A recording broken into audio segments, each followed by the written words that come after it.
So, today, for the first time, I watched Barefoot Gen in its entirety. I saw clips from it. Caught, 20 minutes here, 20 minutes there at times, but I never watched it in its entirety. And fuck this movie in particular.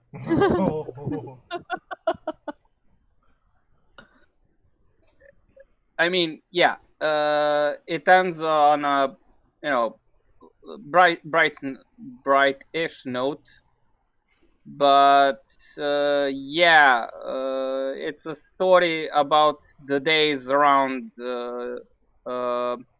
Nagasaki bombardment and afterwards Hiroshima, but this happens in a village near Nagasaki, and the imagery in it is disturbing. The animation is old, the voice acting is old, and I am very conflicted if I want to see a remake of this. No. Because I can only imagine there's a scene of the nuke falling down, and it turned my stomach. So it's a heavy one. Oh, it's a damn heavy one, and can I ask a question? Early in the days of anime, there was a sort of underlining propaganda in anime. Since this deals with the war, is there any of that in Barefoot? Yes, it's very much anti-war. It's extremely anti-war. No, I don't mean. No, there's no glorious Nippon propaganda. There is only anti-war propaganda in this one. As I mentioned when you were talking about Thor's, there was a sentence in this movie which is again, the protagonist asks his father. His father tells him that the war is nearing its end because Japan already lost. And he tells his dad, "Okay, so, but they're gonna call you a coward and and they're gonna say that you're not patriotic. Thank you, brain." And his father tells him, "Yes, and I would be very proud to be called a coward and non-patriot if it means there are more people like me, because the loss of life. If there are more cowards like me, maybe we could have won." Interesting. Oh shit. Yeah, it's a damn heavy movie. It has a scene where a guy starts beating on Gen. So he slaps him a few times and punches him in the face, and Gen starts crying because he and his little brother climbed over a wall to steal fish from the pond that old guy has in his yard, and they say they tell him they just want it for their mom because their mom is pregnant. Oh. Yeah, the tension until the bomb drops is so thick you could cut it with a knife, because you know what's coming, but they don't. And most of this, the entire movie you see from the perspective of a child. One question: does it end with the bomb? No, the bomb is at the middle part. We have it starts with this family. So Gan, his brother, his sister, and their parents. their mom is also carrying a baby, and since it's Japan during 1945, they're getting food rations, and there's very little rations to be had. So yeah, it shows you how it is to feel hungry. It shows you the horror of war from Yeah. perspective of a child. And when the bomb drops, then we have scenes of the radiation, and afterwards only Gan and his mother survive from that family, and yeah, it gets pretty dark pretty fast. And it keeps going dark, and you think, oh, there's a shining light at the end of the tunnel. Nope, we're going down. You think there's another light at the end of the tunnel. Nope, we're going down again. And then at the end, it ends with a scene that is very similar to the first scene, because in the first scene, Gan and his little brother are in a field of wheat with their father, and he tells them, "See, these plants, they start their life in winter when it's coldest, and then rain beats on them, and wind, and people tread on them, but it keeps growing strong." And at the end, we see Gan with his new adoptive brother in a field that is scorched, but weeds are starting to come out. Okay. And by the way, Gan loses his hair during this story, and Because of at, radiation. yep, and at the end, at the final scene, he notices that his hair is coming back in. So it does end on a bright-ish note. Brightish note. Yeah. The thing I'm not sure if I want a remake of this or not, because it's in 4:3. There's no Blu-ray of it. It's pretty hard to come by, and the art style didn't age too well. That's why I would like to see, just refurbished, recolored or something. But then again, I'm afraid to see that scene again in full HD with Sakuga Animated by Madhouse. or Wiz. Or Wit. Yeah, that too. I got a weird question for you. How would this movie compare to Tekken Kinkret? Tekken Kinkret is pretty light. Oh, Tekken Kinkret has lots of bright things in it. Oh, fuck. This one, this one, pretty. Downward spiral. Yep. But it does have the anti-war message, and keep a stiff upper lip and tread on. A very, as I mentioned already, a stoic message. Okay. Alright. Damn hard. Okay, I got that out of my head right now. So, to who would you recommend the Everybody. Oh god. Okay. Everybody should see this. This is a masterpiece of animation, and although with some depressing themes. Yes. So if you're not in the best of moods, maybe not watch it. Maybe wait a bit. Maybe wait a bit. Yes, that's pretty much the standard for my recommendations. If you don't feel like you can handle it, don't. But yeah, you should watch this at least once. Well, just make sure that you're in a good mindset before. Yeah, or you have people who can carry you through it. Yeah.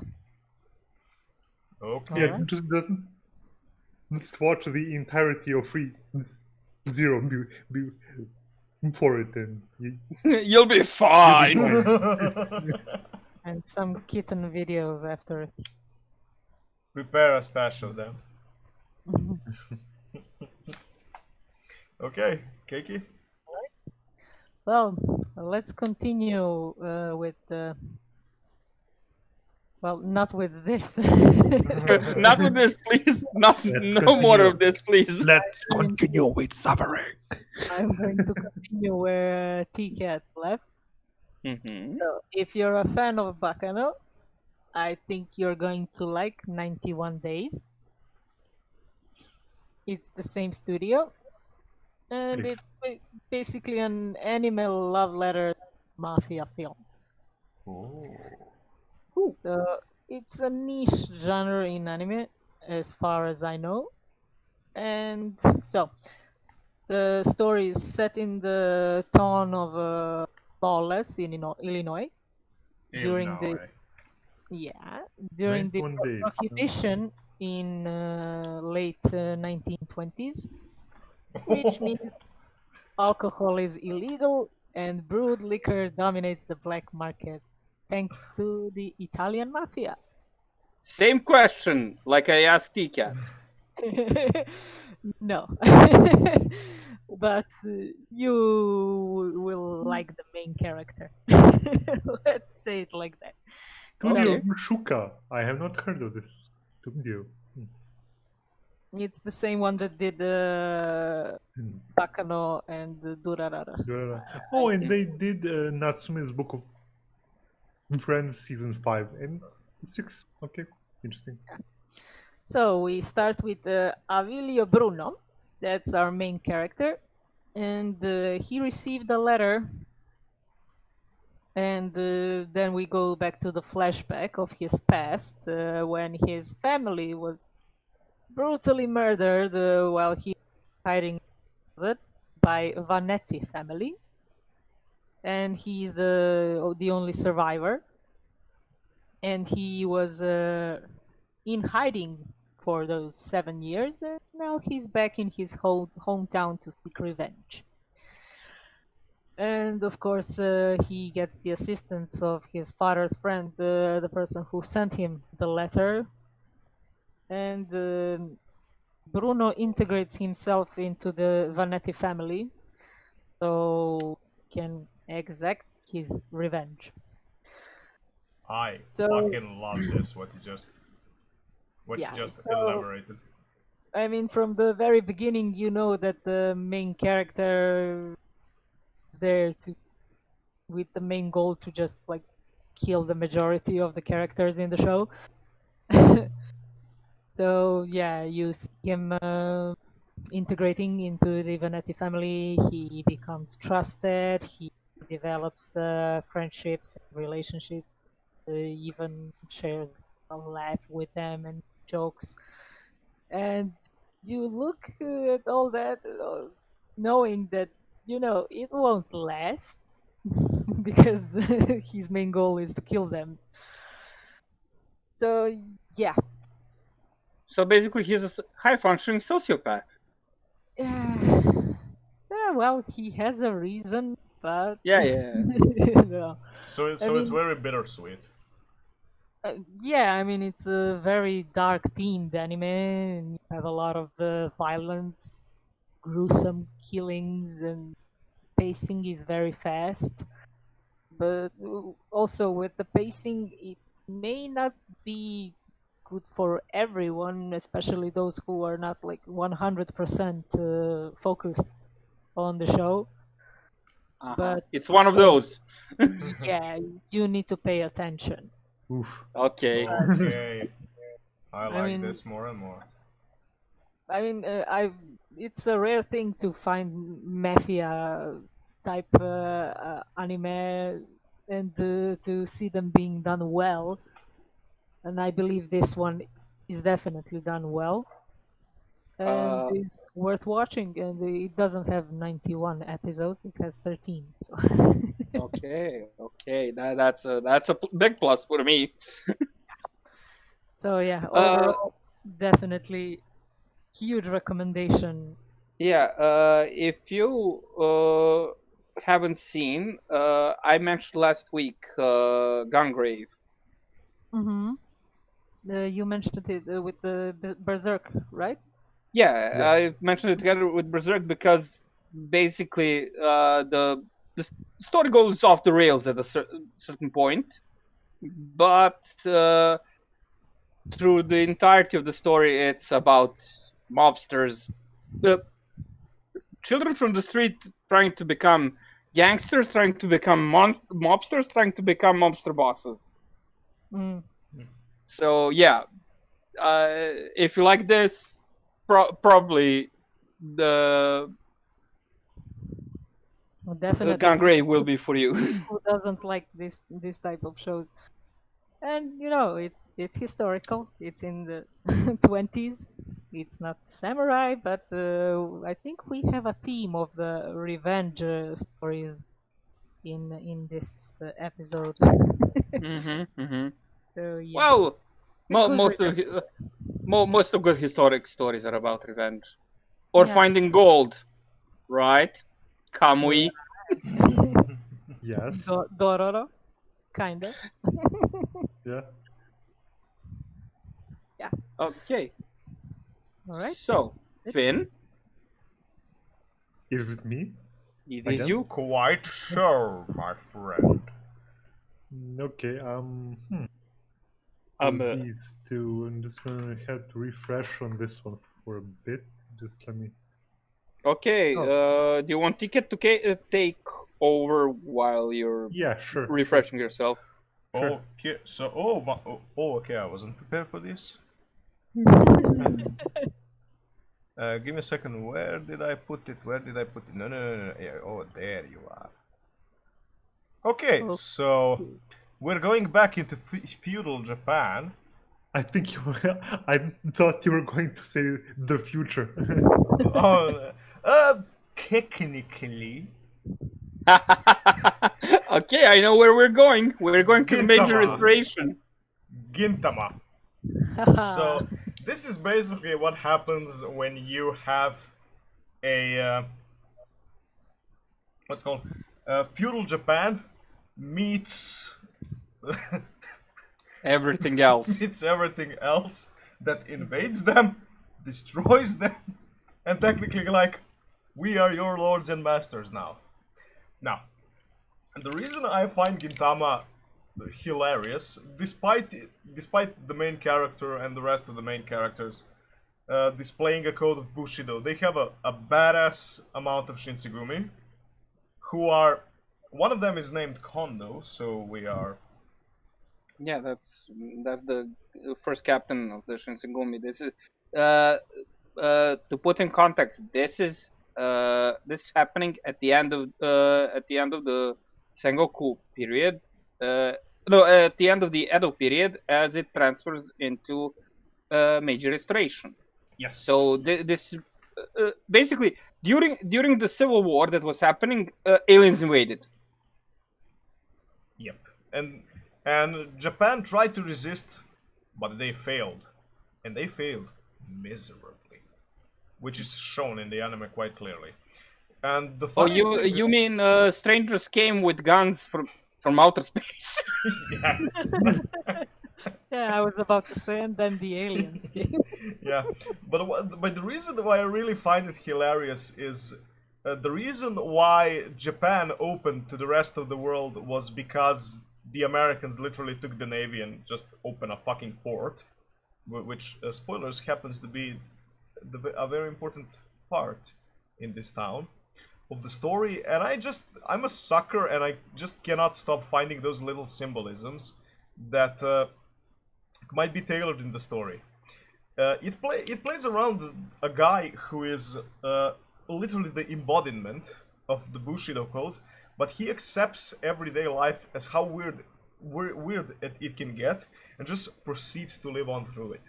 And Gintama shows a lot of Gintama has amazing amount of comedy, an amazing amount of epic battles, slice of life moments, and usually always has that very insightful two and a half sentences that elaborate you why certain characters are acting the way they are. Everyone in this anime has a part in the world. Everyone is trying to live in that world, some successfully, some a bit less successfully, until they take off their glasses. I will not specify anyone right now. So it just kind of gives a different spin to what could happen, you know, if all the stuff that they talk about on Viasat history actually fucking happened. I think you know Aliens. Yes. And you know, it's just a really good, wholesome shonen, which is, yeah, that's actually a shonen that I watch, which is kind of weird for me because that's not my favorite genre at all. Well, you watch it for the humor. I mainly watch Gintama for humor, and to rest my brain cells after writing, like, let's say 8 hours of game developer stuff and stuff like that. So yeah, Gintama, probably the longest lasting series that has the least amount of bad episodes. Like, it might have like 4 or 5 bad episodes, and there are how many movies and like 300 episodes and stuff like that?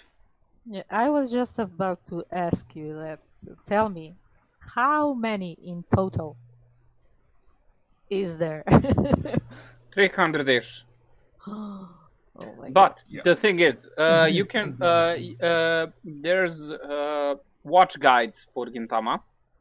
Of course there is. There is one and for every anime that has like 500 episodes. Yeah, Yeah. and the watch guide is basically okay. This arc, that's one show. This arc, another show. This arc is another show. So it's not separate in seasons, but it's basically the stories that are kind of standalone, mostly Yeah. standalone. Mhm. There's some references to the previous stories, but not too many, I don't think, because the world, even though it has permanence, it doesn't change too much because the people we have in this story are little people. Yep. They're not movers and shakers. Okay, so not when, but yeah. If I decide to watch it, should I go chronologically by the release date, or is it jumbled? I suggest the- I suggest that you go from the release date. Okay. Yeah, but you know, Same. separate it in arcs. Yeah, but like some shows have like the chronological date and the plot-wise date, so it's better to by chronological date here. Yeah. Yeah. All right. I'm gonna And- need them. Yeah. And in all honesty, this is a show that you can just go and how do you say it? Drop at the point and return to it very much later in the series, and you won't miss practically anything. Well, that's the problem. I don't drop shows. I'm a binge watcher. That's Oh, why yeah. I I'll be talking about one anime Keiki binged, one shonen Keiki binged. Oh yeah. Oh yeah. Really? I know. Yeah. So, Finn, did you Yeah, refill yourself? Okay. Yes, Is I refamiliarized myself. Ticket? Are you done? Or Yeah, do you just have anything more? Gintama is a good show. Go watch it. Yeah. Yeah. Nothing that is else. true. Nothing least. Give me the strength and a lot of coffee. Okay, because it's been a few years since I've seen this. It's been so long, and you've been It's putting out fire with gasoline. Arslan Senki. Okay. Yay. Ooh, question first. Yes. Which adaptation, the old one or the new one? The new one. Okay. Uh, The one that left the manga. what? The newer one is an adaptation of the manga, Yeah. and the older one was a direct adaptation of the novels. The novel, yes. So Arslan Senki is not really. Well, it is a historical anime. It's based in a real world analog, I'd say. In it, you can see what these fictional countries and people are actually. Well, not for all the people, but some people. And the countries are set like somewhere from the Middle East, like ancient Persia, like to the north, like throughout like southern Russia and like the area around.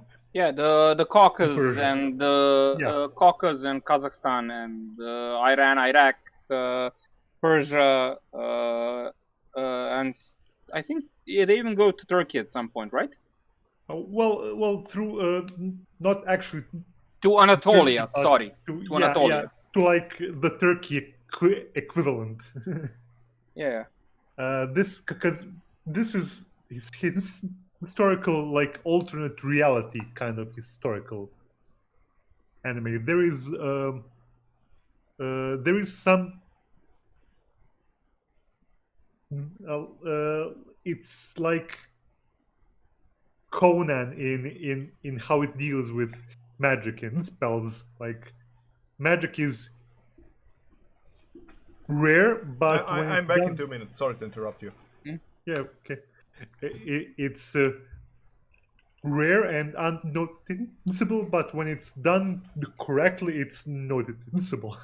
You know, but it's not something that's like used every day. Like people aren't like casting fireball, fireball, fireball. It's like it's an arduous process to cast a spell, if I recall correctly. It's like something if you read Stormbringer or like the Elric of Bone. It's like that sort of magic. It's not high magic, and it does. It's high-priced magic. Well, I don't know if I mean there is something to pay, but it's a bit darker, I think, in Elric, because that is some sadistic. Yeah, Eric is yeah. Yeah. Here we focus on the titular character and his retainers who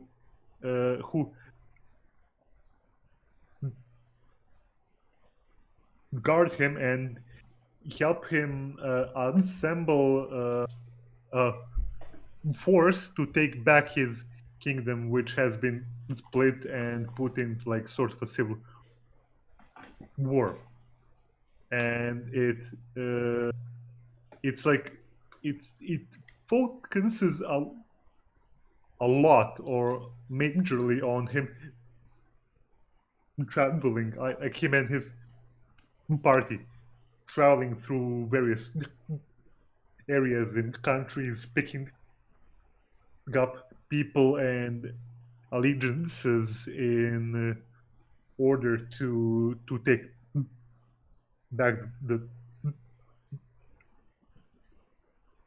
throne, and in that and during the travels there are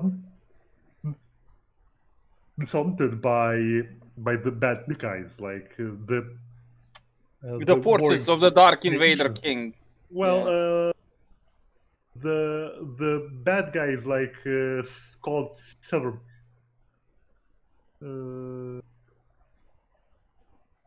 Silver Mask. Yes. Yes. And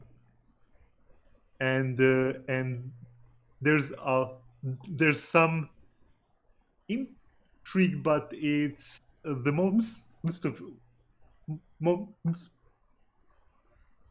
it is focused on like sort of like sword and sorcery adventure, like it's very much a product of its age in Japan. It builds on what the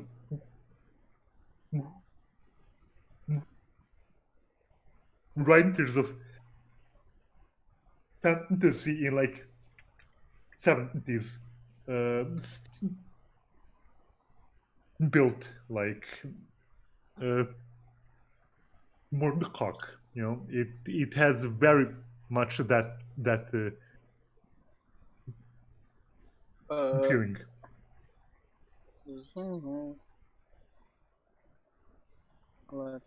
So if you love that, the first novel of Arsene Senki came out in 1986, which pretty much confirms that what you said, because Moorcock's Eldrick of Melibone and the other books he wrote started to be translated in other languages back in '85. Oh. And the reason we have The Witcher and this is because Eldrick was translated into other languages.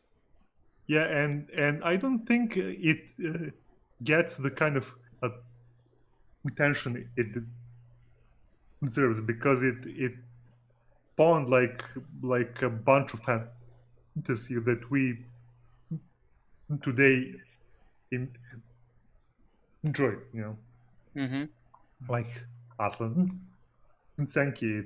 I mean, we can talk about Moorcock also. That was gonna take a bit. Yeah, but even like if you see the cover of the first. Yeah, it's Yoshitaka Mano's work, who did the covers for Eldrick books as well. Yeah, it's basically like. Also, from the art of this show, you can clearly see who the artist is, because the character designs and most of the storyboards for this were done by the creator of Full Metal Alchemist. Oh, yes. Yeah, there is some. It's her specific style, very recognizable.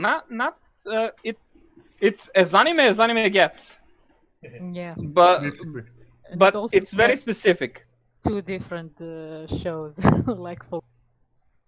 Yeah, definitely. Yeah, but the older one isn't the adaptation of her work. The older one was directly from the novels. Yeah. Also, this show has one of the best bards I have seen. Oh yeah. The guy is a trickster, an entertainer, a lover, a poet. He's anything but a fighter, except when it comes down to fighting. Then he's a dirty cheater, liar, destroyer. Daryun is best. Best bard. No. Best. He's not the bard. Daryun Oh. is the guy who initially saves him in the first. Oh, the knight. Sorry. Battle. Yeah. Yeah, his retainer. Literally the retainer. Yeah, he is best boy. You can see it in his evil eyebrows. He's evil. Yeah, he's the guy on the top with the spear. With evil eyebrows.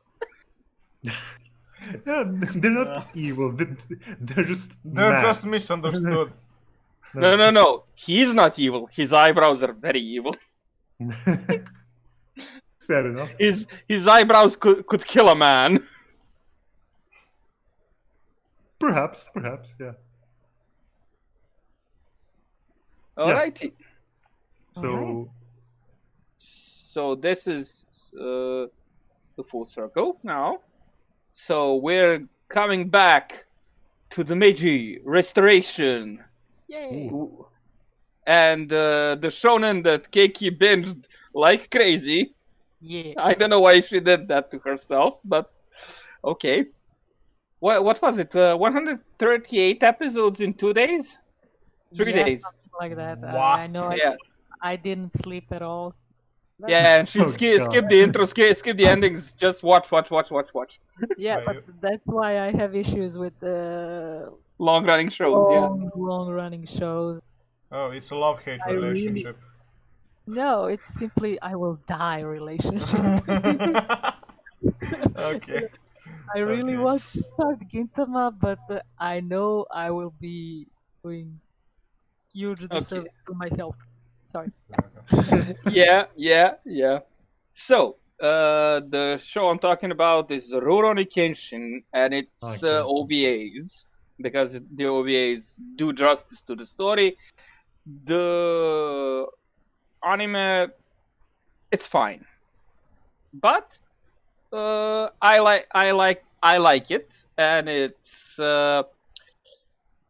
life of a samurai in the Meiji Restoration. So we have our protagonist, Rorney Kenshin, or as he was known back during the war, Hitokiri Batosai. Hi. He was basically he worked as an assassin for the rebellion, and he had some traumatic experiences during the war. Who would have guessed? Some. By the way, due to his physical conditioning, his aging has slowed down a bit, at least on the outside. So he looks like a, I don't know, 16 to 18-year-old guy, but he's actually in his late 20s. He's like 27 at the start of the show. Yeah, I think so. Yeah, and due to his trauma that he lived through, he decided to take a vow of not killing. So he's not a pacifist per se. He just isn't gonna kill anybody anymore. I'm gonna fuck you up, but you'll live. Well, he's a samurai, he's a warrior. He needs to protect people. Yes. I'm gonna fuck you up with the blunt side of the katana. Yeah, he has the name of his sword is Sakabato, and it's reverse katana. So basically, where the edge is, it's the thick side, and where the thick side was supposed to be, it's the edge. And it's kind of a thing that that and the cross-shaped scar on his face and his red hair are what why a lot of people recognize him, and there's some colleagues of his or compatriots that try to kill him. And also, there are some people from the other side that want to kill him, and one of the characters that is not in this picture, as we mentioned, Shinsengumi must be present in the Meiji Yes. Restoration. Yes. So, the Shinsengumi in this story is Saito Hajime, the fourth captain of the Shinsengumi. And he is working for the current government, and he's still unrepentant badass. Same as Kenshin, but although Kenshin decided he shouldn't kill people. So the story revolves around the challenges to his vow, and also his attempts at getting a normal life again. It's pretty good, and I would be remiss to not to mention the bad stuff with the creator of this entire story. We're not going to talk about it a lot, but what Nobuhiro went to prison. I hope Nobuhiro went to prison because he did some horrible stuff. All right. There's a point in the story in this anime where it diverges from the original manga, and at that point, a knight in black armor appears from Germany. That was kind of weird. Then there's a Christian cult with a holy katana, and yeah, the ending, that last third of this show is what the actual fluff. Check. Yeah. Kick.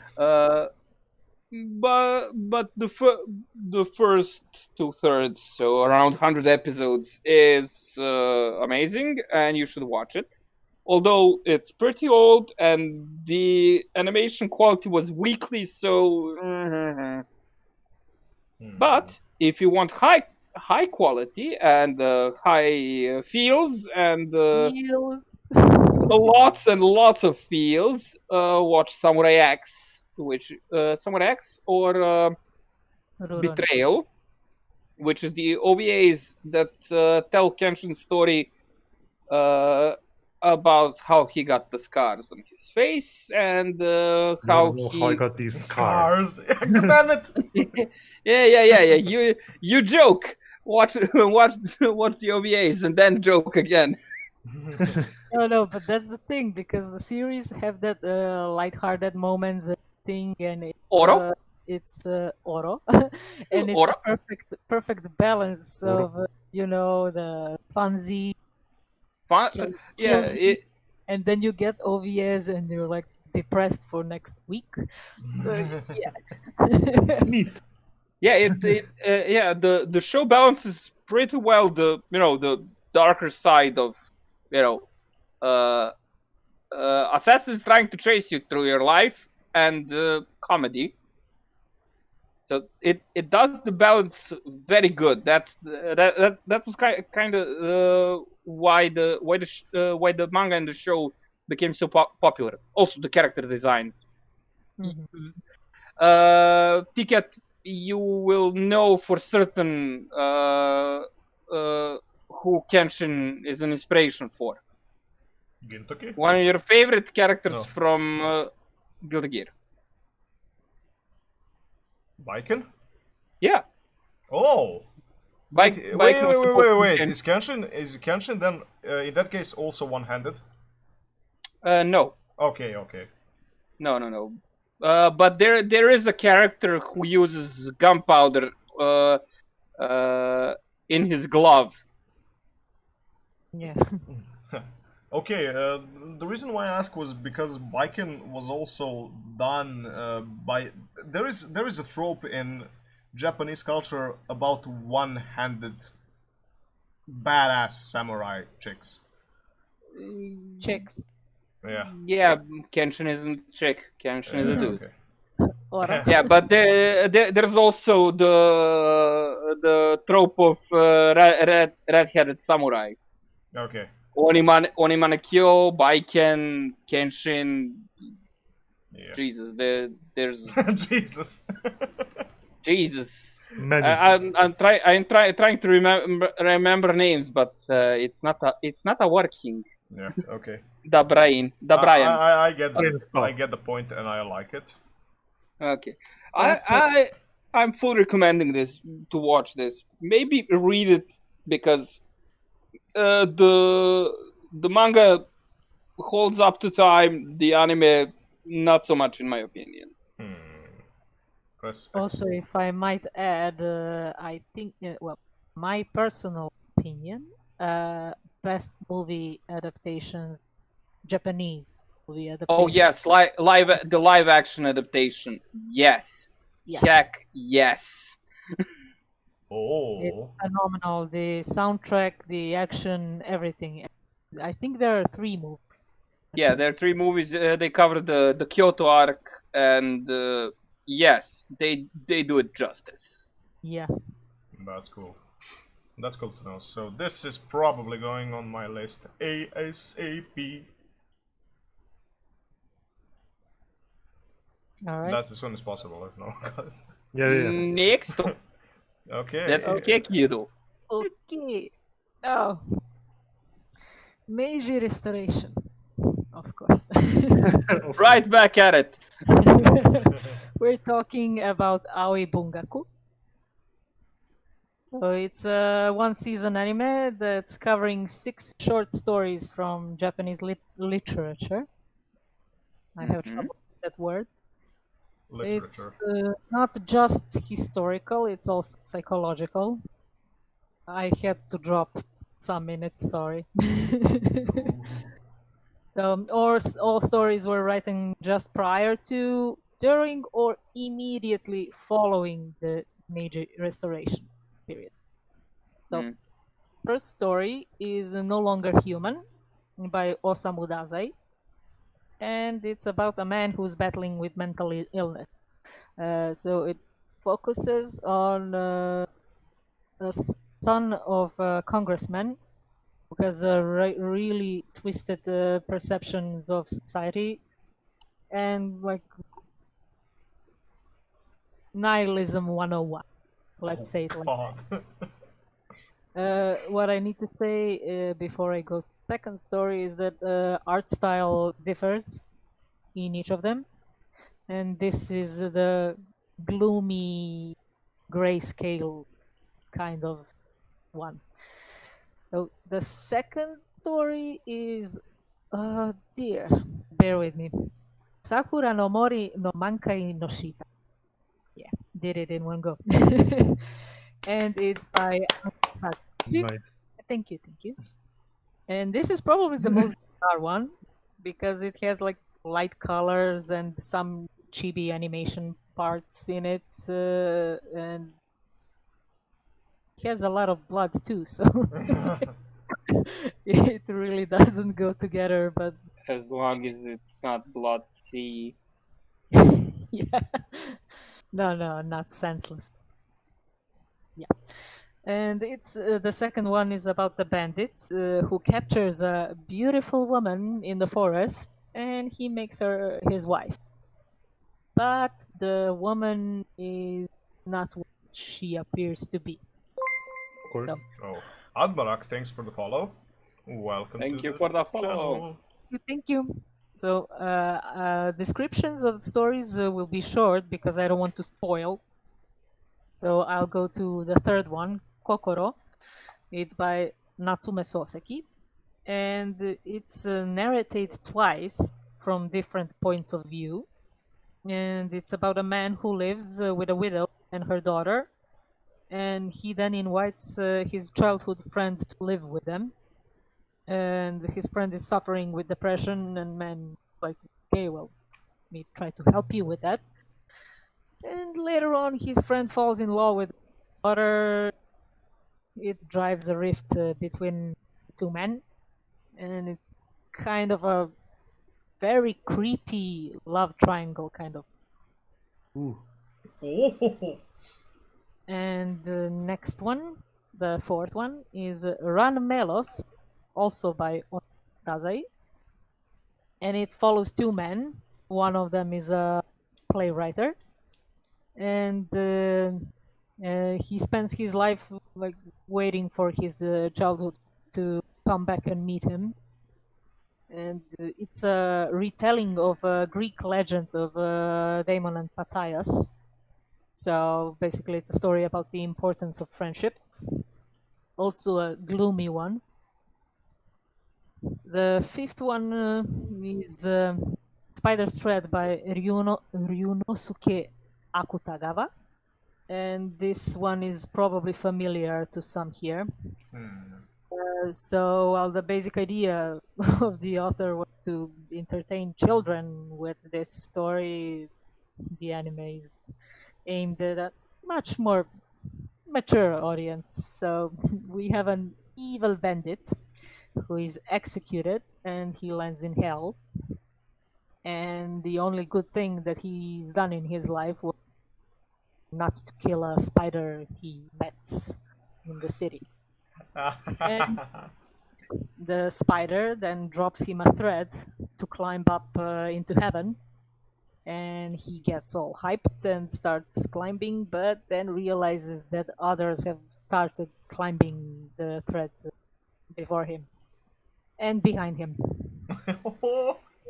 And you know how that goes then. The last one is Hell Screen, also by Ryunosuke Akutagawa, and it's about an artist and his struggle to paint his masterpiece, because he's ordered to paint his greatest work for the king inside the king's mausoleum, but the king is a despot. Oh, crap. So yeah, and he basically told him, paint my great kingdom how you see it. Hence the struggle, because artists can see nothing but the suffering of the commoners, and at the end he decides to make his last work a tribute to the country as it really is. So those are the 6 short stories, and definitely something that I would recommend to watch, because you can divide them into small pieces. And of course, it's an adaptation of Japanese literature.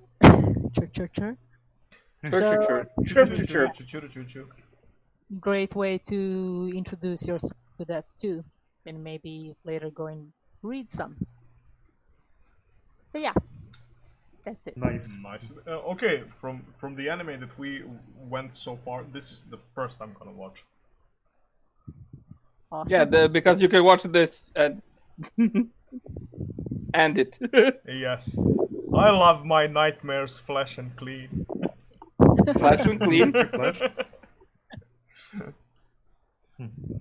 Okay. Yeah, never got to watching this, but it's been bumped up right now. Glad to hear it. Alrighty then. So, next, Finn or me? you choose, we'll decide. I can quote, since I saw this one pretty recently, I'm like, I have horrible memory and I don't rewatch shit, so recalling stuff is pretty difficult. But this I've seen recently, so I'm fine. You need to Mushishi. write a method with return. Now I just need like more space. So No, keep the programming in there, and we'll take care of the anime. Yeah, just up the machines. So yeah, Mushishi. Ah, yes. This is like it's set in like in an apparently in an imaginary time between the Edo and Meiji. Oh, How the That's tables have tabled. I had thought it was Meiji, but apparently it is an imaginary time between Edo and Meiji. So, We'll accept it. so yeah, I mean, the main character, he does dress like more modernly than what you would expect of someone from that period. Like Ginko is his name. He stands out like a sore thumb initially. Like you'd see this guy in like jeans and like a what's it's called? I can't remember the word. Like a modern shirt, like a polo shirt. anachronistic. Yeah, no, yeah, it's 100%. A polo shirt. Yeah, polo shirt. Oh. And initially it's weird, but as the story goes on, the weirdness of the rest of it takes over. So it's okay. So why I picked Mushishi is because it focuses on a lot of historical, like it focuses on both the myth and history of this like 19th century Japan, even though it's anachronistic.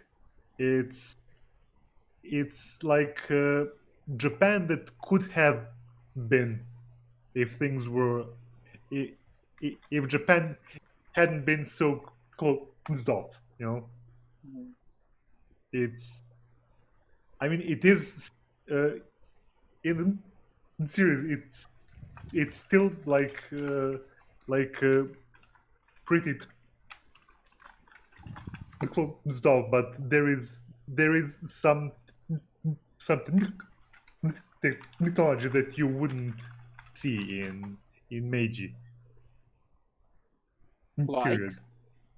Like modern guns, advanced Yeah. Okay. clocks. I mean, look, advanced clocks were made in 14th century. Yeah. And the guns that came to Meiji era were, well, yeah, they were not repeaters yet, but the cross period between repeaters and muskets. So yeah, they didn't do too much. Didn't go too deeply in the research about it, but they did a good job with presenting the alternate history thing. Yeah, I mean, the focus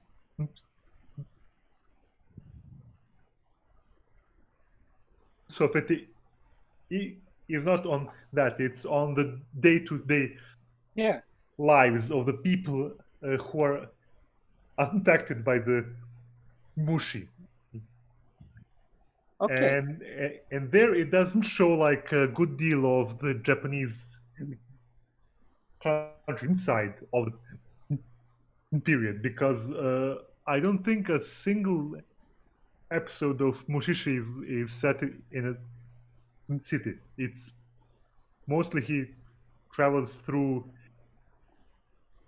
mountains, through the coast, through villages, and you get to see the day to day of those people, and by the way, you get to experience like some of the legends, you know, that people would have talked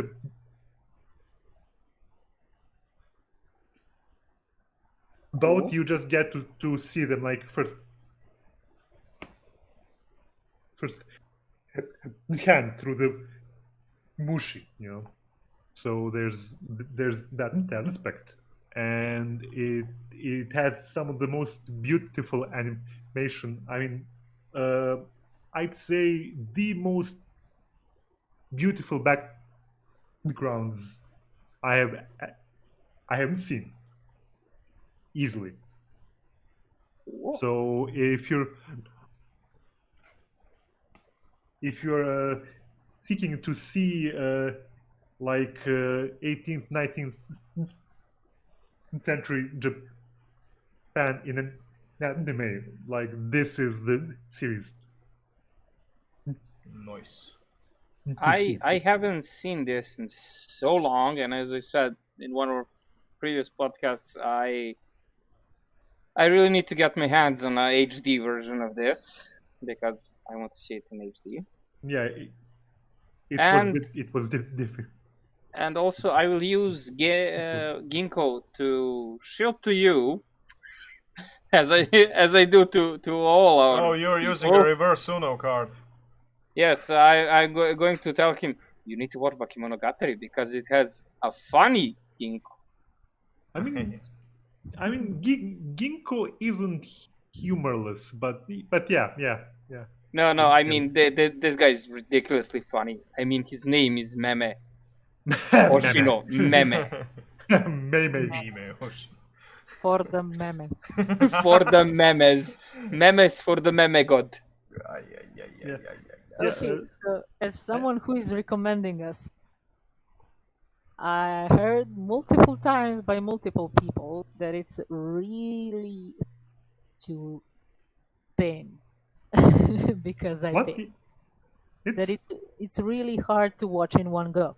Oh, I have seen. I have seen season 1 in one go, but then I didn't see season 2 for like a month. You need some like retractory. Yeah, but what is it that makes it so hard to? Because like it the pace. deals it's episodic, like there's no like a continuous Oh, so it's every story for itself. thread. Yes. Oh, okay. I like that. Yeah, it's great. I mean, they all like follow. There is no like an overarching story, but there are a few threads that go through like the most of the series. Like he returns to this friend who collects rare mushishi or rare items possessed by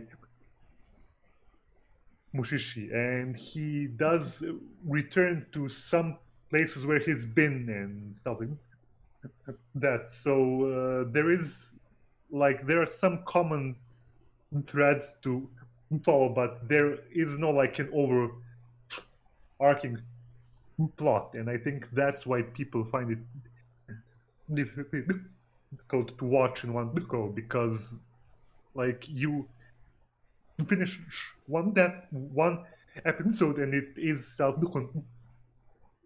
Yeah, it throws you into a completely another story in the next one. Yeah. All right. Oh, that's But- not a problem for me. Well, yeah. We'll I see. and it often does deal with some heavy stuff, and nothing too heavy, but it does get a bit emotional at Oh, times. Like some people are infected by mushi, and they either cannot be cured or they're affected in a way that they do not want to be cured or something like that, and it leaves them maybe worse off than they have been. Like it's often like morally and emotionally ambiguous, and that's sometimes a bit scary to. No, we have comments in the chat. You enjoyed like Still. a cup of tea. You don't know how I drink my tea. In the vein. Like gallons and gallons of tea. Gallons. So you can binge Mushishi. Pretty much in gallons, yeah. Oh. It does have 2 seasons, and season 1 in like the biggest weakness of season 1, in my opinion, is that is character design. Multiple times I thought that a character had returned from some previous episode, but no, this was a new character that looked pretty Similar. much the same. A lot like the one from, let's say, the last step. Well, So- that might add to the confusion then, yeah. Yeah, but that was fixed in season 2, which has like a lot. Let's say the characters are way more distinct. Mm-hmm. But Alright. season 1, I guess they went for the. It's not about the people. It's about what's happening to the people. You know, I think it's a bit of that. I got a question for you, Finn. How would you compare Mushishi to Natsume Book of Friends? Do they tackle? Do they kind of tackle the same folklore definition of supernatural, but executed it differently? Or are they practically just like? Is it comparing apples to oranges? I think it's they deal in some of the same themes as far as the folklore goes, but Mushishi does go in about it in like a less cheerful way than Natsume's Book of Friends. I think it's less slice of lifey and more like a drama. Okay, okay. You know, like I don't want to say that Natsume's Book of Friends is like not. Serious. I mean, it is a bit goofy at times, but Mushishi, I think, is deals with some heavier themes. I'd say. Cool. All right, before we go on, Honorable mentions. I would like to say something to our viewers.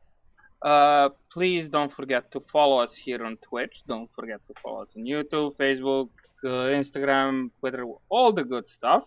And the next person who follows us here on Twitch will probably be our 50th follower, which makes us affiliates. So, you 50th follower will be VIP'd by me personally. Shill, shameless plugs. You forgot to plug our OnlyFans. Oh yeah.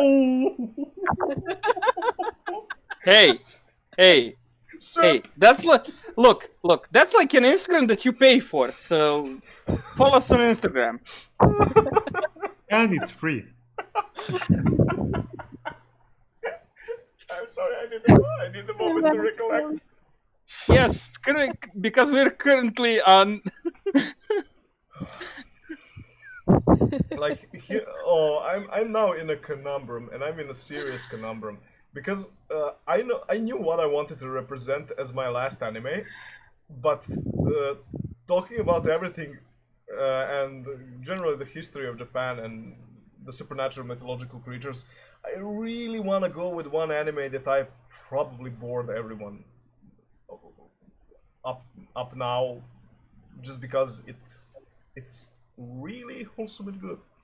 Well, yeah, I just wanted to say that Kinko, as character, he doesn't like do anything like out of the ordinary. Like he is not like a bigger than life character, but he is a well developed. I mean, at the start, you don't know much about, about him, but more gets revealed through the story and through what he does for the people and how he interacts with the Mushi and all that. And there's a lot of showing of what kind of a person he is, you know. So that's a big plus. All right. Cool. Do we want to go through a little bit of honorable mentions before we Well, finish off you with have one Naruto? more. Okay. Let me Fair. get my list. I will actually change my last anime because I really want to recommend this one to Keiki. Okay. And just for reference, the anime that I wanted to elaborate last as a historical one is Bison Wolf. But I'm going to go with something a little bit different, and something that I have spammed Anacron 2 years to watch. Uncle Hawk is always gonna cringe because of the Bishi Bishi boys and stuff like that. But Kakurio no Yadomeshi. What did you just say? Oh, Kakurio no Yadomeshi or Bed it's and the Breakfast. one. Bed Yeah. and Breakfast for Wow. Spirits. So do not go away just because you see a lot of Bishi fancy Bishi boys. Bishi boys, because Why this would I? story this story takes See, on a, Keiki is anti-me. yeah. So you have a girl who can see Ayakashi. She has the gift of supernatural, technically, and her mother abandons her, and her grandfather comes and meets her. And through some things that I really don't want to spoil, she ends up in the Ayakashi realm, where she's destined to marry a ogre god, practically, or the ogre master who has his inn. However, as a character, she doesn't want to technically submit to being his wife, but decides to open a restaurant and pay off her, I think it's 100 million yen debt that her grandfather made in and literally pawn her as a backup plan in case he couldn't come up with the money. The reason why I'm actually putting this as historical, because it tailors the entirety of the Japanese folklore and supernatural wonderfully. You have every aspect of their culture in a realm that's literally like 500 years behind from what we know today. And it is kind of a story about a slow but steady change, about accepting others and working towards a common goal despite all of your differences and the history that you need to put aside in order to progress into a better tomorrow. 26 episodes, an amazing ending. The ending had me in tears because it's so unpredictable, yet it's so satisfying that you will probably, after watching this, want to have more and more of it. Kakurio no Yadomeshi literally brings you back 500 years and allows you to feel, with a dose of supernatural, mind you, what a life of supernatural creatures could have been in feudal Japan. And it's done very well. It's done amazing. The characters are fleshed out. There isn't an unused character in the show. And it shows all the aspects of accepting the future and change without losing yourself in the process. Mm-hmm. Very good show. Highly recommending it. I will end here. Well, it's on my list now. Good. I will say I dropped this at episode 1. Look, let's be clear here. It's Jose, so I'm not the target audience. Yeah, Finn isn't yeah. the target audience. Keiki, you're maybe target audience. Maybe, Well, yeah. you maybe. know me from Blood and Water to Husbandos. Yes.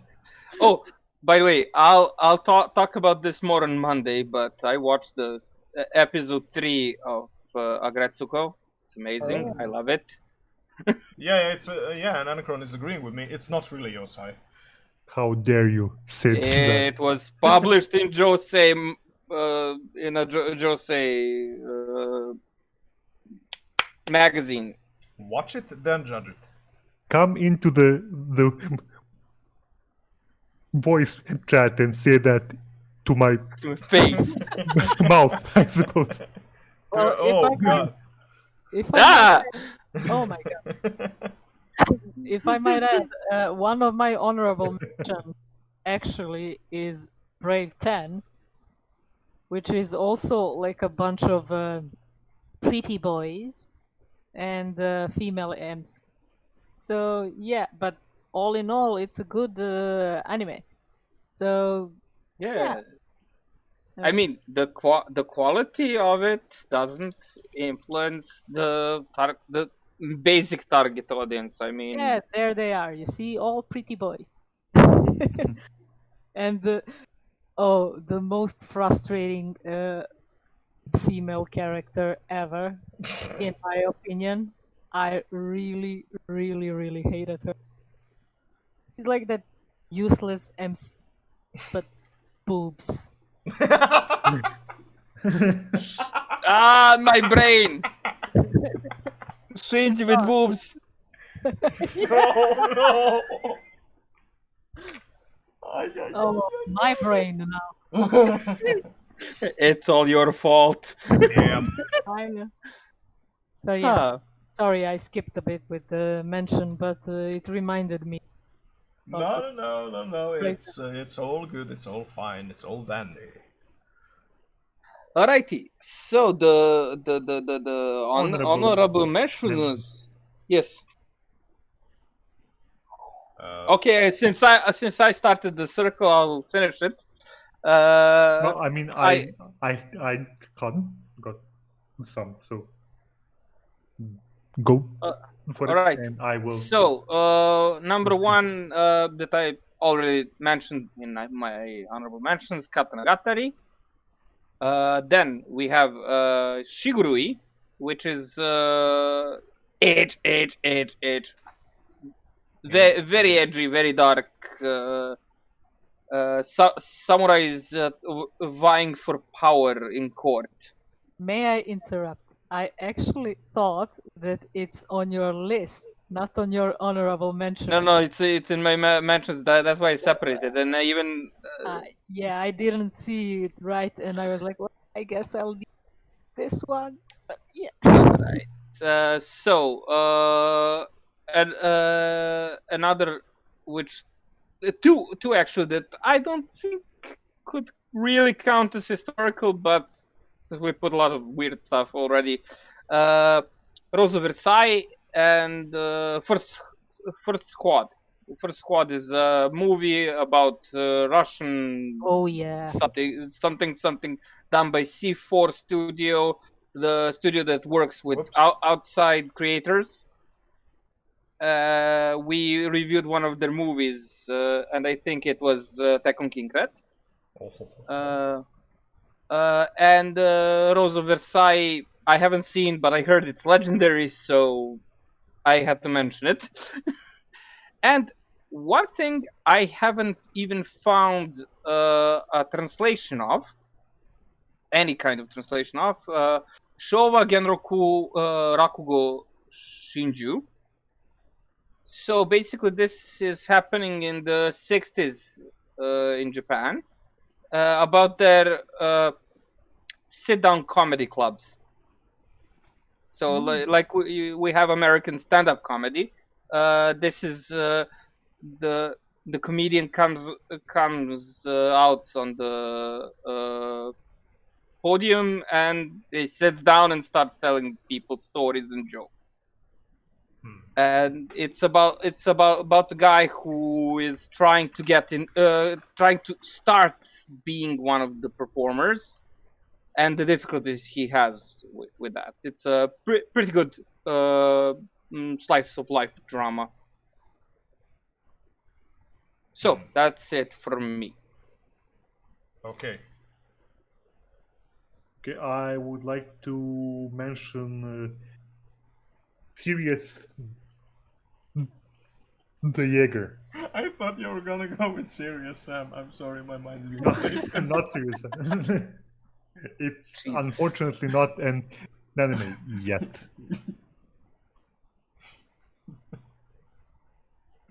So yeah, Serious the Jaeger is it's a rare anime, a rare modern anime about vampires, which I liked. It's basically a story about vampire hunters who go. I don't think they go around the world, but they end up in Japan hunting this vampire king, and the main character's brother is turned into a vampire sometime before the start of the series, because his village, I mean their village, was attacked by vampires when they were young, because they were holding a secret to what's basically like a holy grail sort of object. So, you know, it's interesting. It's set in like 20s, 30s, something like that. It does have that kind of aesthetic, and it's got good animation. So, you know, it's Yum good. yum. Yeah. Some Hi. Thank you. is it me? I believe so. Sure. Yeah. You. Okay, so let's start with the one that I mentioned briefly while I was talking. So Peacemaker Kurogane. If you love Shinsengumi, then And it's we do. yeah, and it's definitely watch. Then Blade of the Immortal. I would like to mention this one especially because we have a new series. That was actually my next one too. Oh, I thought you're done. Sorry. No. it You want to continue cool. then, or Well, I mean, we could. I mean, you could continue, and then I could comment. So okay, yeah, sure. So yeah, there's a movie released in 2017 live action movie, and we have a new series, so it's definitely watch. And then next one would be Miyamoto Musashi. Well, it goes without saying that it's about the Miyamoto Musashi, one of most famous Japanese history. Next recommendation would be Donte ni Warau. So it's how to say about brothers bond, and we have some dragons and ninjas and a lot of heels. So yeah, laugh and cry a lot. Definitely check. Next honorable mention would be Basilisk. I left it out from like the longer talk because it goes really to the supernatural more than into the historical part. But yeah, it's about Iga and Koga ninja clans and war between two ninja clans. Yeah. And it's about the Ninja Scroll. Also, then next one would be the one that is historical but also horror, and it was actually an introduction into the horror genre for me. It's Ayakashi. Akashi? Samurai. Yeah, Ayakashi Ayashi. This? Ah, yes. No. No, that's Mononoke. Ayakashi Oh. Ayashi. Ayakashi Ayashi. So yeah, but you're only partially wrong because that's an adaptation of three classic horror tales in Japan, and one of three, Bakeneko, that is included into the Mononoke. Google betrayed me. Okay, You have so failed me for the last time. last one, but not the least, would be Muramasa. And it's also by Osamu Tezuka. If you love the Dororo, this one is definitely one to watch. Yeah, I've heard about this, I think. So it's about a wandering samurai. Hmm. Really kicks ass. So yeah, and he goes mad gradually. Okay. Interesting. Yeah, those are some of the mentions. I don't want you because be here for like 2 hours. So Mm. Yeah. this is the thing that I pulled out before I stopped myself. Alrighty then. Yeah, I'll just. I mean, Blade of the Immortal, the new one that was out. I mean, that is out on Amazon. Just short summary.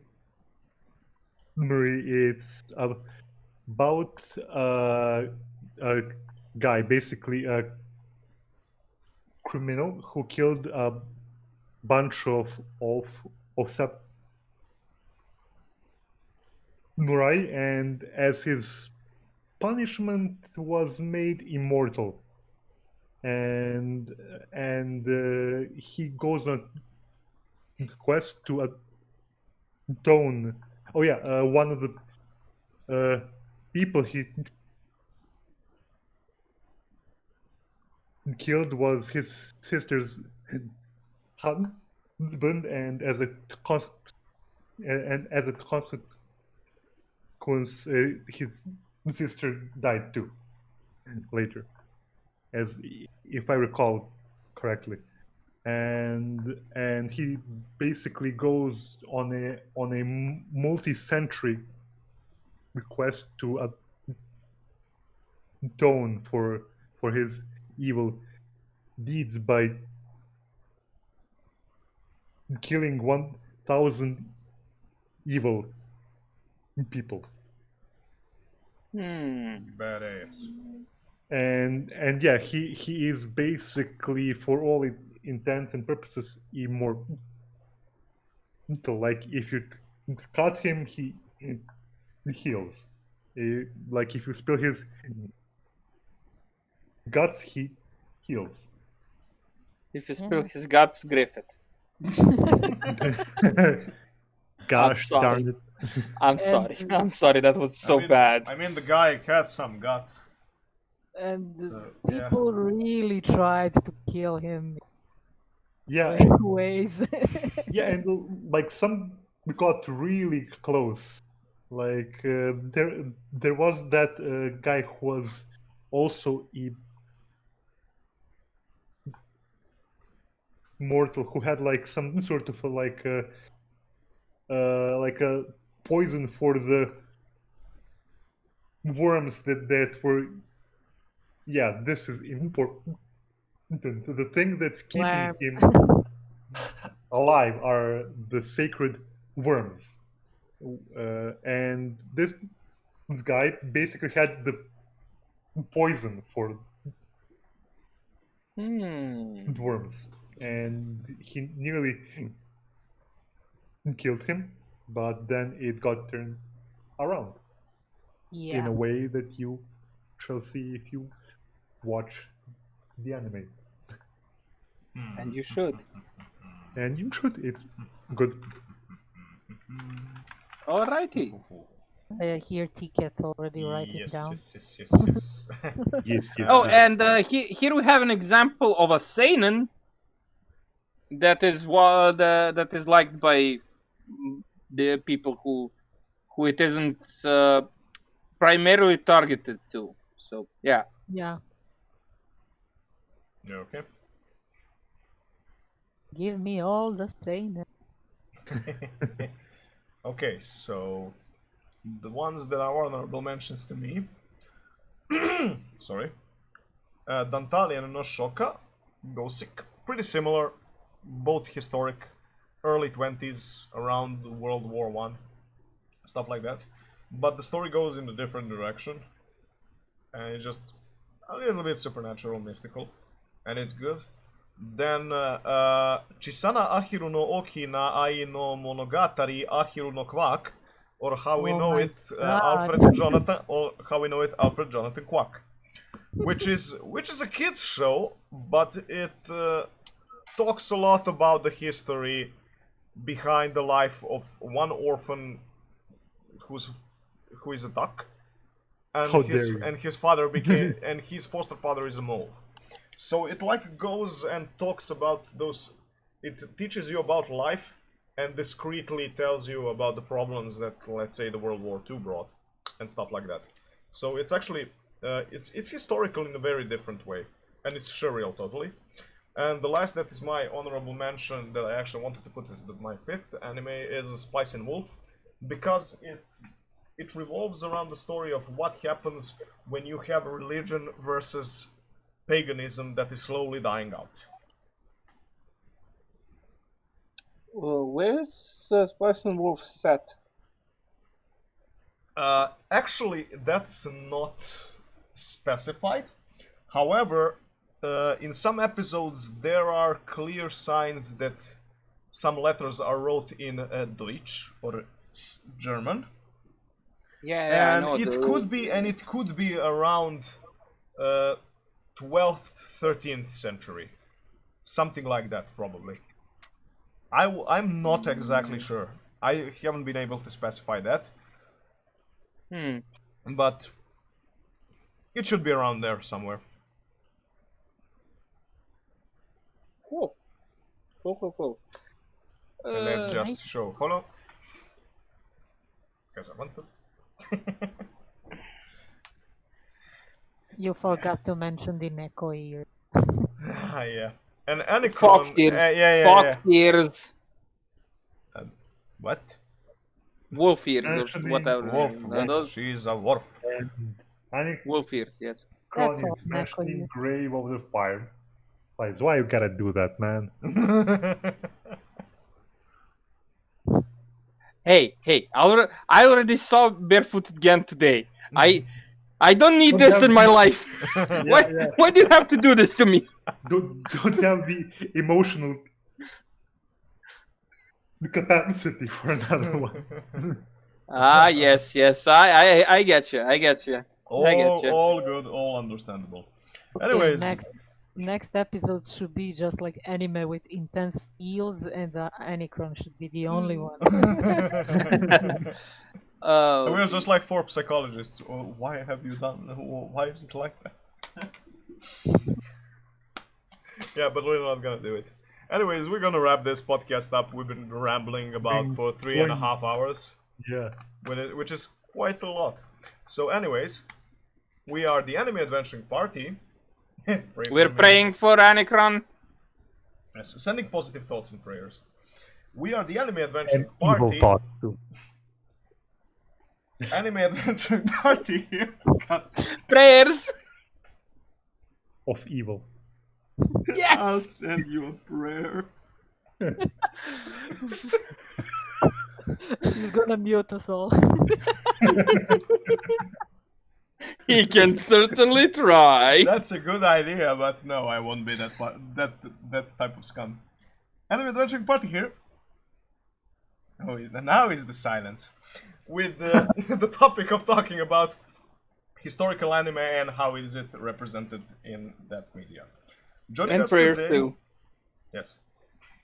Joining us What's today, I will murder you all in cold anime amount of blood. Gallons of blood. Gallons of blood. With our very special guest, Keiki, joining us again from last week. Stay in the chat for the raid.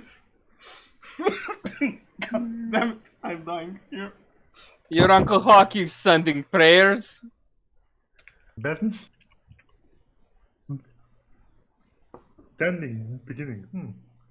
Interesting. Anyways, follow us on our social medias. You can follow us on Twitch. Subscribe on YouTube. Our gaming channel is up and running, so you can always check if you're interested in games what we play there. And Staravada. until next time, Saraba. We'll see you next time. Bye.